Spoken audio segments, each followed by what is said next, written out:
good-looking pan.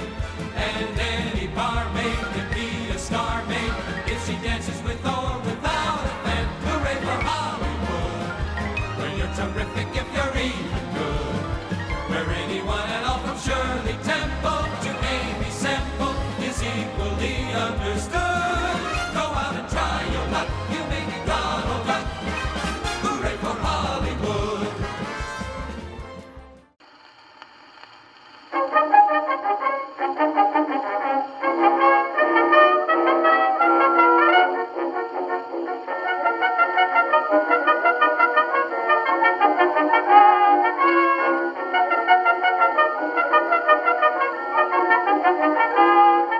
As we continue our expedition through Future World and soon World Showcase, it's time to begin our second Disney expedition looking at Hollywood Studios, or as it was originally known, MGM Studios, a park that is close to my heart after spending time working in it and essentially linking to our Expedition Epcot series in an interesting way. Originally, Epcot had plans for 2 new pavilions. One was Wonders of Life, and the second was a show business pavilion also in Future World. The pavilion would take guests on an attraction through some of the greatest movies and was to be located between the land and Journey into Imagination. New CEO Michael Eisner saw this concept. He requested the idea was expanded to become its own separate park that still included this concept as its centerpiece. Disney also was greatly expanding its production schedule and needed to build facilities to allow for this expansion. Land, though, was incredibly expensive to buy in California, and they realized that they had plenty of it down in Florida.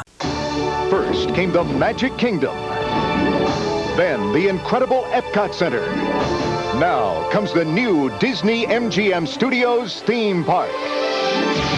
Newsweek declares it fulfills Walt Disney's wildest dream. The new Disney-Mgm Studios theme park is mind-boggling new things to see and do. It's a dazzling new high-tech playground. The Disney-Mgm Studios theme park at Walt Disney World in Florida. The plans were drawn up to combine the idea of this movie theme park with a working production studio. At the same time, though, rival Universal Pictures were also planning to open its own movie theme park in Orlando as well. Disney rushed to push this idea forward to get the park running by the end of the 80s. Disney Imagineers got to work on designing the plans on how to bring the 1940s and 1950s Hollywood into the theme park, which was smaller in size than both Epcot and Magic Kingdom. Not only did they have to bring in the golden age of movies into the parks, but also the golden age of television, if the park was to be used for television broadcasting also. The only issue was that Disney's movie directory wasn't too broad at the time. A deal, though, with MGM Studios was drawn up to be able to use all the rights as well as the MGM brand and logo to really open up the park to different eras of movies, rather than just Disney animation, which they were mostly known for, and to be able to reach a much larger audience. The 20-year contract was signed on June 27th, 1985. Despite this, MGM had no part in designing, owning, or operating the Disney's MGM Studios. All that they received was a small licensing fee yearly from the Walt Disney Company. The owner of MGM, Kurt Kerkorian,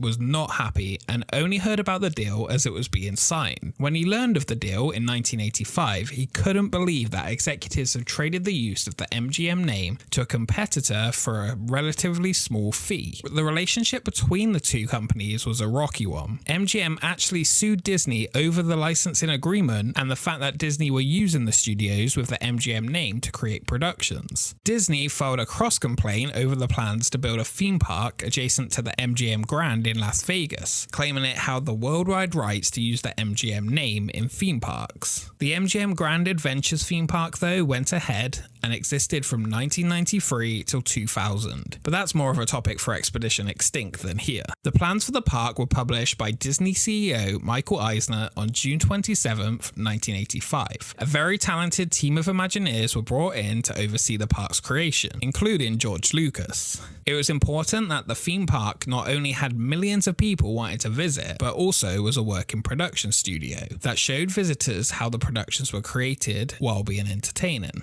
The designs created the perfect environment for Disney animators to work while the guests could witness the process from start to finish. In keeping with the movie studio theme, the park's icon was designed. The Eiffel Tower, similar to the lots of Hollywood that kept water towers on their production studios for cooling and heating, the 130-foot Disney version did not have any practical use except for visual. The main street, Hollywood Boulevard, and its iconic view at the end would be the famous Chinese Theater. 4 years after the plans were announced, Disney-Mgm Studios became a reality. The park officially opened on Monday, May 1st, 1989, to an extravagant gala.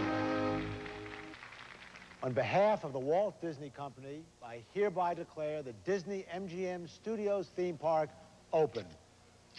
People flocked to the park to experience Disney's newest creation, and the parking lot was full and closed 1 hour after opening. From day one, the Disney's MGM studios were a hit. So much so that the park had to scramble to keep up with the crowd flow and plan new attractions in new areas. Future plans had to be pushed forward to cope with the influx of guests. Since opening, many things have come and gone throughout the history of the park, and it will be the history of each of these areas of the park we will be looking at in our upcoming expedition series. Throughout the lifetime, the theme of this park would eventually morph and change away from the production side of the show business creation to a more general movie-based theme park, and includes a rename to Hollywood Studios, and a further rumoured name change to come. I sincerely hope it isn't the rumoured Disney-Mgm part. Ugh. Similar to Epcot though, we'll be taking a look through the past, present and future of the park, and the changes that has happened within. Be sure to check back next time for the very first episode of Expedition Studios. The park's open with just 6 attractions, and you could say it doesn't have many more operating currently, as the park is currently half closed doing renovations. The future for the park though looks very interesting. Next time, our first stop on the expedition will be one of these original attractions, the Great Movie Ride. See you next time. Actors, actresses, cast and crew. This concludes our day here at Disney's Hollywood Studios, where you are our newest star.